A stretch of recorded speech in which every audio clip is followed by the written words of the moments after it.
পৃথিবীর বৃহত্তম জাহাজ, সবচেয়ে বড় মানবসৃষ্ট জাহাজ, তেল বহনের সবচেয়ে বেশি ক্ষমতা সম্পন্ন জাহাজ, এমন অনেক নামই ডাকা হতো সি ওয়াইজ জায়ান্টকে। এই জাহাজের সফরকাল ছিল ৩০ বছর। বিশ্বের এই বৃহত্তম জাহাজকে ডাকা হতো সুপার ট্যাঙ্কার বলেও। একদিকে যেমন এই জাহাজের লাখ লাখ লিটার তেল বহনের ক্ষমতা ছিল, তেমনি আকারে প্রকাণ্ড হওয়ার জন্য অনেক বন্দরে প্রবেশ করতে পারত না। এই বিশাল আয়তনের কারণে সুয়েজ খাল এবং পানামা খালের মতো অনেক গুরুত্বপূর্ণ সমুদ্র পথ এই জাহাজের পক্ষে অতিক্রম করা সম্ভব ছিল না। শুরুর দিকে এই সুপার ট্যাঙ্কারটি ১৯৭৯ সালে প্রাথমিকভাবে তৈরি হয়েছিল জাপানের ওবামার সুমিতোমো হেভি ইন্ডাস্ট্রিজ শিপইয়ার্ডে। বিভিন্ন সূত্র থেকে পাওয়া তথ্য থেকে জানা গেছে এই জাহাজটি নির্মাণের নির্দেশ দিয়েছিলেন এক গ্রিক ব্যবসায়ী, কিন্তু তৈরি হওয়ার পর সেই জাহাজ তিনি কেনেননি। শেষ পর্যন্ত ১৯৮১ সালে ইং চাও ইং নামে হংকংয়ের একজন ব্যবসায়ী এটা কেনেন।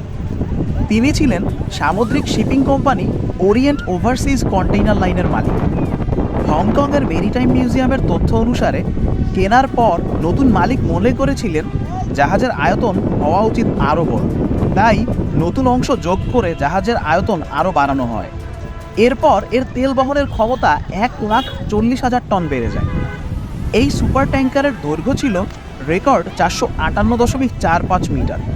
এটি মালয়েশিয়ার পেট্রোনাস টাওয়ার এবং নিউ ইয়র্কের এম্পায়ার স্টেট বিল্ডিংয়ের উচ্চতার চেয়েও লম্বা ছিল সি ওয়াইজ জায়ান্ট।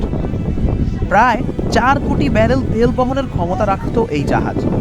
একটি সাধারণ যানের ১০ বার সূর্য পর্যন্ত গিয়ে ফিরে আসার জন্য যথেষ্ট ওই ইন্ধন। বর্তমানের বৃহত্তম ক্রুজ আইকন অফ দি সিয়ার থেকেও প্রায় ১০০ মিটার বেশি দীর্ঘ ছিল ওই জাহাজ। শুধু তাই নয়, বিখ্যাত টাইটানিকের চাইতেও ২০০ মিটার বেশি দীর্ঘ এটি।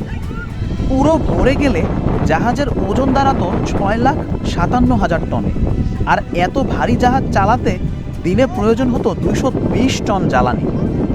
যখন মধ্যপ্রাচ্য এবং পশ্চিমের মধ্যে তেলের ব্যবসা সর্বোচ্চ ছিল, সেই সময়ে এই সুপার ট্যাঙ্কারটি গোটা বিশ্বে শুধুমাত্র তেলই বহন করেনি, বিশালাকায় ভাসমান গুদাম হিসেবেও কাজ করেছে।